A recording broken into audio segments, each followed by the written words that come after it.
Folks, welcome back. It might be a little bit confusing, but yeah, we decided to do a show today. I'm not gonna lie. I woke up this morning, and these last couple days have just been a lot of freaking work. So, producer Ryan, and for those of you that don't know, he's my brother. We live in the same house. He was downstairs, so I think I forgot. Ryan, who was it who texted you? Was it you who texted me, or was it me who texted you about Alien Covenant? Yeah, so he texted me, and he's like, "Hey, at like 9:30 or something like that, there's a showing for Alien Covenant. We haven't seen it yet. We can go get a matinee showing and go see it, and no one will be there." And I was like, do I cancel the show? Do I make an announcement? What do I do? And I was like, oh, it's 8:50. Decision's already made. Time to go see the movie. Went there, and like you said, empty theater. Really, really good movie. Michael Fassbender, Danny McBride, everyone else in that film, just a phenomenal movie. Ridley Scott really put out everything in that film. And that's the cool thing about ultimately being your own boss. You can make up your hours, and when it comes to doing a daily live show, doing a podcast, there are no rules. You can make up your own rules. And yeah, we're back. For those of you that have to choose between us and For What It's Worth, thank you for choosing us, because if I were in your position, I'd probably choose For What It's Worth on the Blaze. But hey, who knows? I chose Aliens over coming in early to actually do what I usually say I'm going to do and come in at 9 for the live show. But I'm here. It's all good. Thanks for everyone that is tuning in right now. I want to give a special shout out to everyone last night. Richard Main, Cliff, everyone else who helped us as we were just getting an onslaught of hate from just a whole bunch of trolls and fake profiles and everything else last night. They were targeting my interview with Tim Griffin, who's running for Commonwealth Attorney out in Lynchburg. They were targeting me. They did not like the fact that I called out the fake news. They didn't like the fact that I called out the liberal hypocrisy. They didn't like the fact that I'm actually going to go on and bring people who have something that needs to be said. And when it came to that Tim Griffin interview, I don't think I ever actually see anyone on the mainstream talk about gang violence unless it's something in LA or Detroit and they're trying to make a political point. I don't see anyone actually really cover the heroin crisis unless there's a giant drug bust in Bethesda or Baltimore or DC. But not a problem, Richard. Thanks for helping out last night. I do greatly appreciate that. But it shows one thing. I'm really, in the grand scheme of things, folks, I'm nobody. I'm not. There are much bigger libertarian voices out there than me. But it's about getting those trigger points. Oh, use the word trigger. It's about getting those trigger points that really showed, you know what? They are deathly afraid of anyone with another opinion. And for those of you that have been tuning into the podcast the last couple seasons, you know that I don't typically the purpose of my show is not simply to hammer progressives every time. I've gone after Republicans. If you're a liberal and you think I'm partisan, let me tell you, I've worked on one Republican campaign.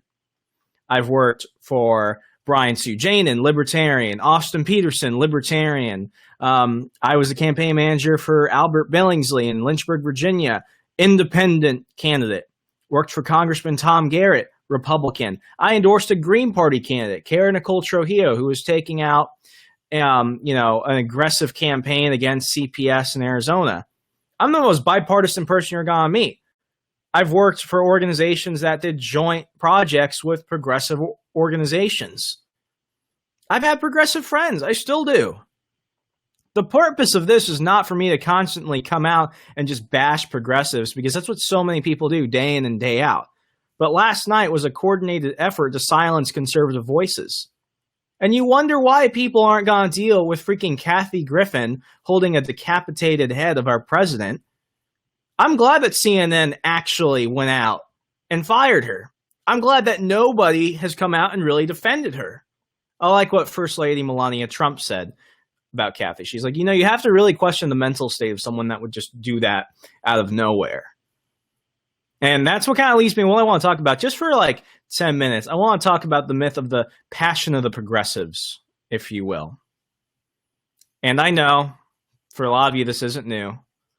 But how can there be so much love and peace in a person, so much tolerance and diversity in a single organizational body that says, I love you so much, I'm going to tax the crap out of somebody else, and I'm going to go on, and I'm going to go ahead and enforce everything I want at gunpoint, and everything I don't like, I'm going to have it enforced at gunpoint. The thing about progressivism is it's inherently based off violence. It's not even progressive. It's based off hundreds of years of social engineering and control and collectivism. I mean, there's nothing new about it. How is it the new mainstream when it's nothing? It makes absolutely no sense. I don't get it. Oh, we're going to bash the fash. Antifa. Like, seriously. Oh, I'm #resistance. It's like, what the hell? I went and covered the Tom Garrett town hall at UVA a couple months ago. I'm not calling a lot of people deranged, but when you're basically saying that we're going to stomp out people we don't like, when you're basically saying we're going to make sure we shout down everyone we don't like. I've been to a lot of rallies, and folks, I live right outside of DC, and I've never seen conservatives do that. I've never seen conservatives behave that way. I was outside of the freaking Glenn Beck rally in 2010, the Rally Restore Honor, where instead of threatening to burn down buildings and going after Starbucks, they picked up the trash. Like, literally. They didn't litter the place like it's freaking hippie Woodstock. No, they actually cleaned up the mall. I saw people cleaning up trash that wasn't even theirs. I've known many good progressives. I have friends that are liberals, and they're great human beings. I know a lot of friends, majority of them are conservatives and libertarians, but here's the thing. When you look at your just real diehard, like die-in-the-wool progressive these days, the ones that are stomping out speakers on college campuses, the ones that are openly threatening people with violence and everything else under the sun, it reminds me of my first summer working in D.C. back in 2015. There was an incident on the metro. It was about a couple hours after I got home. And basically this one guy was on his iPhone on the metro going back into Virginia. And a young man comes over to him and says, "Give me your phone." So the guy says, "No." And he's like, "Give me your phone." So what this guy starts doing is he starts beating him over the head. And he's like, "Give me your phone." That cart full of people watching this. Somebody actually, I think, videotaped it. The young mugger tosses the guy he's trying to rob to the floor, pulls out a knife, and stabs him. Stabs him repeatedly. There are people watching this. Oh, no.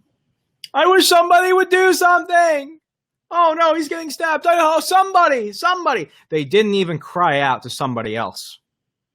It's not until afterwards. I think it was a woman who videotaped it. She's telling the reporters, "Oh, I hope it would help catch the person. I hope it could be used in court." At the end of the day, a family is without a son and a person is without a future because he was murdered. But what's worse is that people watched him be that way. What's worse is that people actually allowed that to happen.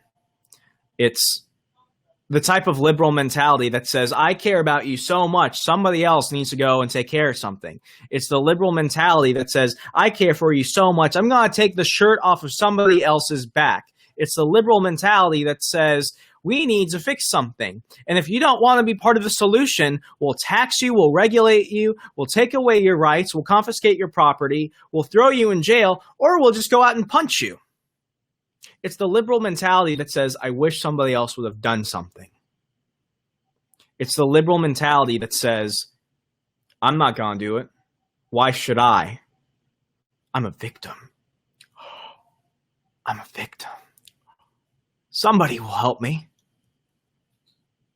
I talked about public schools yesterday.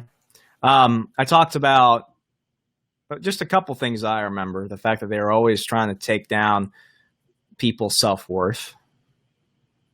We wonder where it comes from. I'm going to jump on one thing a lot, especially as we keep going with this. It's during the summer, so school's not in session. I bet we'd have a lot of cool stories if I was talking about this during, the regular school year for a lot of people. But here's the thing. You wonder where it starts. It starts where they teach you to be fully dependent on somebody else. The perpetual victimhood. That AP US history teacher I had that said, and for those of you that didn't tune in yesterday, I'll just go ahead and say it again. He said, remember, when you're here, we're your parents. And ultimately, when you go home, understand that we are still the people that know what's best for you because we have the intellectuals, the academics, and the best people for the job. Your parents are your parents, but when you're here, you're ours. But even when you're not here, ultimately what we teach you and what we say is what's right. We were talking about westward expansion, manifest destiny, all that stuff. And what he does is he goes around and he points to people in the class and he says, biggest lesson from this chapter, don't trust Whitey. Don't trust Whitey. Points to me and I'm looking at him. It's like, I'm not even white. I'm Puerto Rican. I'm related. Half my family's Korean. Doesn't matter. Look it. It doesn't matter if you have nothing to do with the sins of the past, simply because of who you are, regardless of the content of your character, the fact that we are all given rights and grace by God alone. What do you tell everyone? Never trust Whitey. Grown man from New York, came down to Virginia, constantly told us how, Southerners and everyone else are the scum of the earth. But yeah. Grown man teaching that in our public schools. Grown man says that conservatives want dirty air and dirty water and libertarians hate the poor and they just want everyone to live in a Mad Max utopia. Remember, the Haitian earthquake happened. He's standing in front of class. He's like, if we tax the rich, maybe we can get more money out there. I'm going to bring her up again, but, look at the Clintons. You don't remember CNN or Fox or anyone else going out and showing the massive Haitian protests outside of the Clinton Foundation headquarters. A lot of rich people, a lot of regular people, a lot of people I knew who gave money to the Clinton Foundation. I don't know how much the Clintons gave, but I certainly know that not a lot of that money actually went out to go help people. But then again, it always comes down to this. Why actually do anything? Are you a victim? Why actually do anything? Somebody else will do it. Somebody else has more money than me. It doesn't make sense. It shows that liberal passion, it's not there. And I'm not saying that there aren't liberals who care. I know plenty of people within, my church who were liberal and they did amazing things. I'm not talking about them all. I'm not throwing a blanket statement out there. But what I'm saying is, the progressives that are constantly saying, you need to do it. You, the rich, put someone else out there. That progressive passion is a lie. Oh, forget about tolerance. Forget how they treated conservatives and libertarians during the Obama administration. All goes out the window. Think how crazy it would have been if Kathy Griffin, or let's just say Tim Allen, took a Kathy Griffin type picture with Obama's head. People would be calling for him to be kicked out of the country or put in jail. But no. It's the progressive passion. As long as they say something is one way, it's righteous indignation. They're going out and by any means necessary, they're going to make sure that they harass you, they attack you, they go after you at every break and bend. I know there's a liberal watching this saying, oh, but Republicans do it too. Trust me, I've been at the end of that. Trust me, I've been at the end of libertarians going after me. Everyone does it. There are scumbags everywhere. But I've never seen something as dysfunctional, as heinous, as just outright insane mental gymnastics as the passion of progressives. Last night, a lot of you helped me kind of take that out. You shared the video. You liked the page. You invited people to like the page. You sent out messages of support and everything else. You helped out where you could. Little things, but those little things add up. I'm I'm one of the few people, and there are many people doing this, but I'm one of the few people that's actually confronting the culture and confronting this misplaced progressive hate train that we've been seeing for so long. And this is going to sound like an ugly TV evangelist pitch, but I need help because Ryan and I are doing this full time, and obviously we're bringing you the interviews you want to see, talking about the issues that matter, and we're going out and actually being the change makers that you want. It's not me, it's you helping us get to where we are just by even tuning in. And I don't like just asking for money, but here's the thing. I do want to talk about one thing you could do. It's our Blueberry survey program. If you go ahead and join our closed group, the Remser Republic Nation, we are getting ready for the relaunch of the podcast. Well, not a relaunch, but we're bringing back the podcast for season 3 of the show. Starts July 5th. And if you take that survey, if you've been a long-time listener, you're a short listener, you're just going to tune in, you just want to wait for that season 3 premiere, go ahead and check us out. Fill out that survey. It'll let us know what you want. It'll let us know how to tailor the show towards you, because ultimately, if you're not enjoying it, I'm doing something wrong. Producer Ryan's doing something wrong. We've got that Blueberry survey. So definitely join the group. Producer Ryan will post that in the group, the link to the Blueberry survey, and go ahead and help us out and figure that. And 20 million different thoughts going through my head. Go ahead, take that survey, and the show will ultimately move in the direction you want it to. But also, we've got our Patreon program for just $2 a month, folks. $2. You probably throw that out in terms of small change, but for just $2 a month, you're going to get exclusive episodes. You're going to get sneak peeks for the show and for all the events we're doing. You're going to get exclusive discounts and deals from our sponsors.